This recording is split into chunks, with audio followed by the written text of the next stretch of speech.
Well, hello, folks out there in YouTube land. Got a big show lined up for you. Let's get right on into it. All right, folks, you're not going to believe this one. Alabama does have a big problem, and Bryce Young leaving is it. They have a QB problem, and it's significant. And you're going to think, oh, well, you're just saying this because you're a Vol fan and all that. That could be true. It's not in this particular case.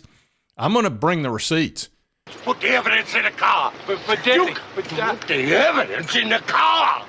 As you know, I like to sort of go behind enemy lines, and they're sports enemies. They're not true enemies. I don't have any problem with Alabama or Florida or anything like that, except their teams. I can't stand them. So when I see something like this, I'm going to investigate. Well, I've done my investigation, and it's not good for Alabama. If you're an Alabama fan, you might want to turn this off because you're going to probably get upset and send me an ugly comment. It's not me. I'm going to show you probably the biggest Alabama YouTube content creator on the planet, and he's upset. And I'm gonna put that last, and not because I'll watch the whole video through it. I don't care about that. Honestly, I do enough videos where one's not going to make any difference. But you need to see what he has to say. Also, I'm going to show a couple of others, but I'm going to bring the receipts. So let's get into this. All right, starts out with Alabama quarterbacks. This is ESPN, struggle in Crimson Tide's spring game. And ESPN loves Alabama, by the way. And all of us Vols fans know that. It says Jalen Milroe and Ty Simpson, the two Alabama players vying to replace the number one pick in the draft, Bryce Young, as starting quarterback, struggled during the Crimson Tide's scrimmage. We also know that Jalen Milroe struggled last year. They threw for a combined 3 interceptions while completing fewer than half of their passes. Okay, and spring game stuff is easy. Milroe, a redshirt sophomore and Young's primary backup, threw 2 picks, and my understanding is it should have been 3. Simpson, a redshirt freshman who attempted only 5 passes last season, turned the ball over once, and he didn't throw the ball all that well. So Nick Saban was asked during his post-game conference about the value of having 2 quarterbacks already in the program. He didn't exactly give a ringing endorsement. Saban said Milroe and Simpson had a better understanding of the offense, having been in it for more than a year, plus they've had a lot of reps. He said everybody needs to ask themselves, are they playing winning football? That's a message, okay? Message! You're not getting it done. And Nick Saban's used to seeing that ball fly out of a person's hands straight into his receiver's hands. And he's not seeing that with these 2 guys. He's seeing a lot of mistakes. And he's been watching it for over a year, so it's not like this is a shock to him. He's seen Milroe throw the ball, and it's not that great. It's just not. Said Milroe completed barely higher than 50% of his passes, and Simpson was under 50% at 12 for 16. I can tell you that will not work in the SEC. If you're not at 65% at a minimum, you're going to struggle. 60 is the absolute worst it can be. You need to be high 60s, close to 70 if you want to be successful, a.k.a. Hendon Hooker. And that's why I kept being concerned about Joe Milton. Well, he threw for 67% in the Clemson game and kind of got me off the fence a little bit and more towards leaning think he's going to work out. But you can't throw for 50% completion rate and be successful in the SEC. This is not the ACC. Deal with that, ACC. All right, now the first guy I'm going to show you has a podcast called That SEC Podcast. And I will take my hat off to him because he's trying to cover every team, and that's really hard work. This guy has taken on a major task, and I wish him well. So let's see what he has to say about the Crimson Tide. Shane, we kind of teased it earlier in the week, and there appears to be serious legs to this rumor. That's what it is at this point in time, a rumor. But we've been saying, hey, it doesn't sound like they're too fired up about their quarterbacks on Saturday. There's no chance that Nick Saban is going to address this, I wouldn't think. And who knows, maybe Jalen Milroe, maybe Ty Simpson, maybe they light it up. And for Alabama's sake, I hope they do. But continue to hear that they're not exactly thrilled with their prospects at quarterback.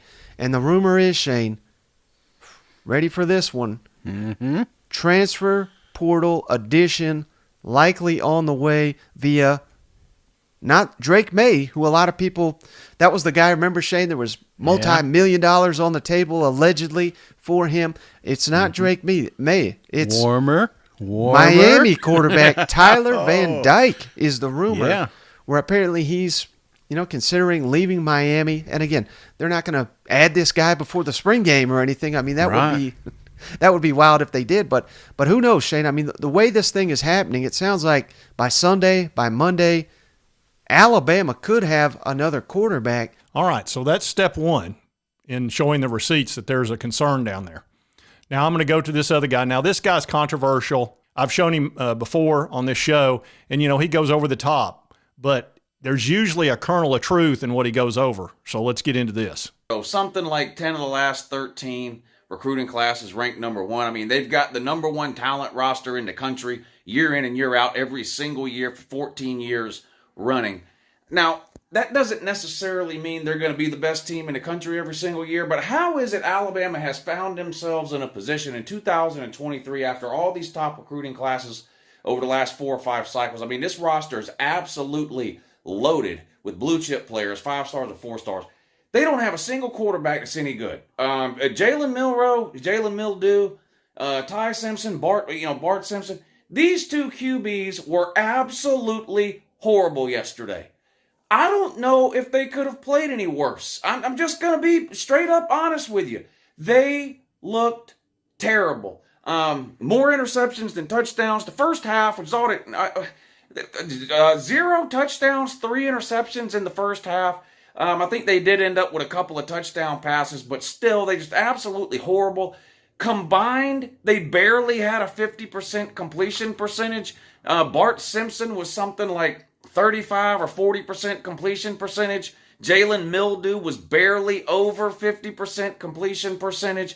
They just looked absolutely horrible. These 2 quarterbacks you got here, you're lucky if 1 out of every 4 or 5 pass attempts goes anywhere near where it's supposed to go. So, when you're the wide receiver and you get lucky and one of these garbage quarterbacks for Alabama actually does make a good pass, you got to catch the thing.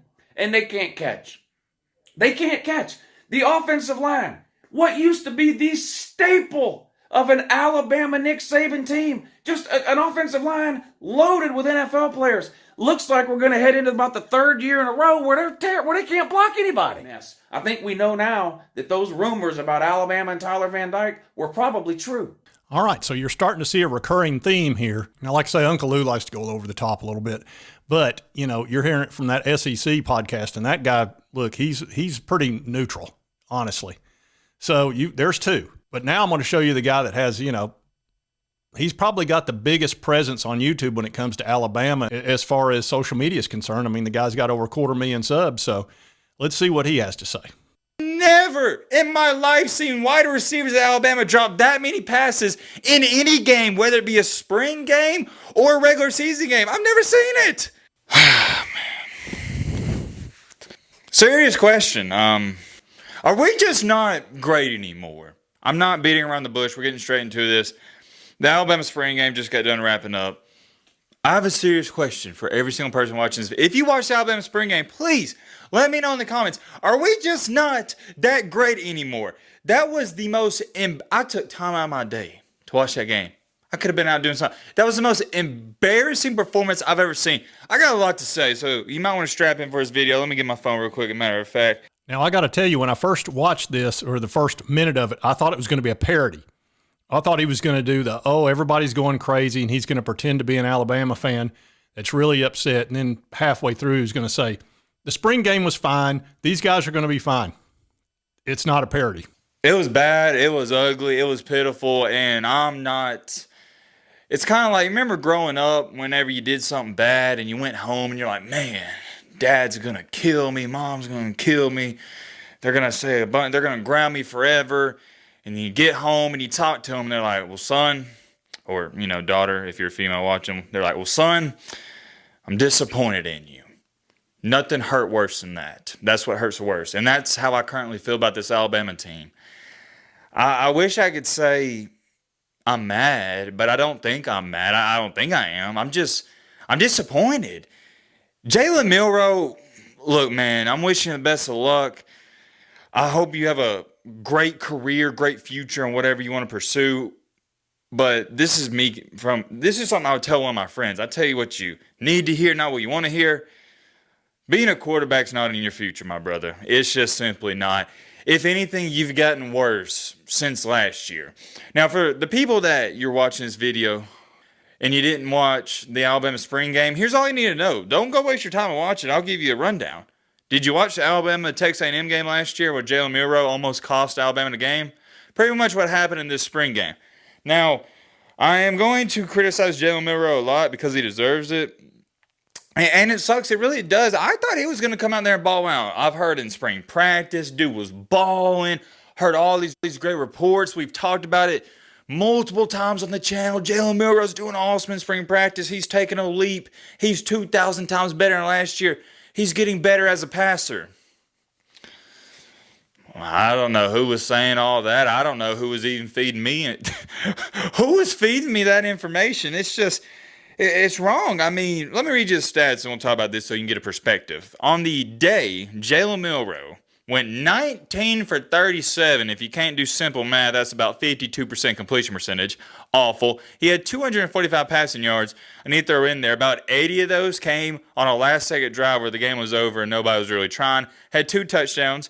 One of those was on that last-second drive, and he also had 2 INTs. We and you, as a Bama fan myself, we're in for a rude awakening because look at our last 4 quarterbacks. Think about how legendary this is. Jalen Hurts, $250 million contract in the NFL.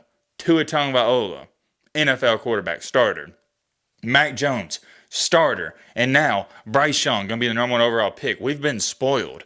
That run is over. I don't care who start next year. Ty Simpson, Jalen Milroe, they ain't even going to be near as good as any of those guys. What's so bad about this is it seems like everywhere in the SEC, the quarterback play was awesome in spring game. Tennessee, Joe Milton did good. Nico Imaleva, yeah, he didn't play great, but he did decent in the Georgia spring game. Heck, Carson Beck played out of his mind. Brock Vandagriff even played good everywhere. Florida spring game was miserable, and so was Auburn, but they don't count. They're not title contenders. They're not the gold standard like Alabama. Our spring game, our quarterbacks barely completed 50% of their passes. It was terrible. It is what it is. Now, moving along here to the other quarterback, Ty Simpson. Yes, 12 for 26. Yes, he had the interception. Yes, he threw behind on some receivers. But I liked him a little bit more, and I've kind of liked him a little bit more just because of this one reason.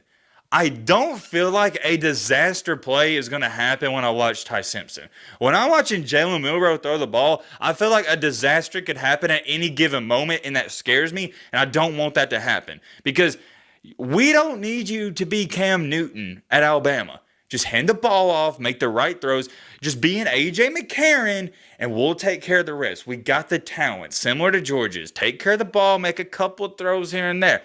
At this point in time, I would put Ty Simpson at QB1 just because I feel like he won't lose me the game. All right, folks, are you starting to understand why Coach Saban is so upset about Josh Heupel and his offense? Because he knows with Bryce Young leaving, he's going to have maybe a pedestrian quarterback that's, just kind of a management type guy. And he's going to be going up against a Heupel offense that already beat him once with the number 1 pick in the draft. Bryce Young, who is a magician. So when he plays Tennessee, he knows he needs a quality quarterback, and I don't think he's got one. I think that's why he's going to the portal to bring in some more competition.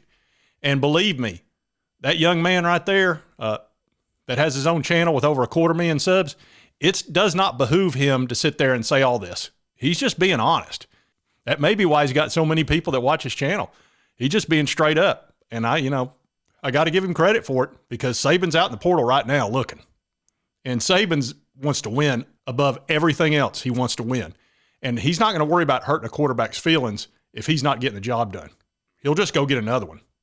It's just the way the guy is. He's all about winning, period. I'm sorry, winning. You starting to get the concept now? Oops, winning. So I just wanted to bring you that kind of evidence of what's going on with Bama. Florida's going through something even worse. Look, Florida doesn't even have the options Alabama's got right now. So those 2 teams are in the portal heavy. We got to play both of them. So we'll see how this plays out. But if you're Alabama, you're probably not feeling so good about your team because if you don't have a good quarterback, it's going to be difficult. And if you like this content, be sure to hit that like button. Lets me know to continue to cover the Vols and all our opposing teams and all that. And if you've not subscribed, it's right here on the left. Just hit that little button. Costs you nothing. Helps me out. I would certainly appreciate it. And right over here is my most recent video. And be sure to check that one out. And we'll see you next time on Sports Talk Jay.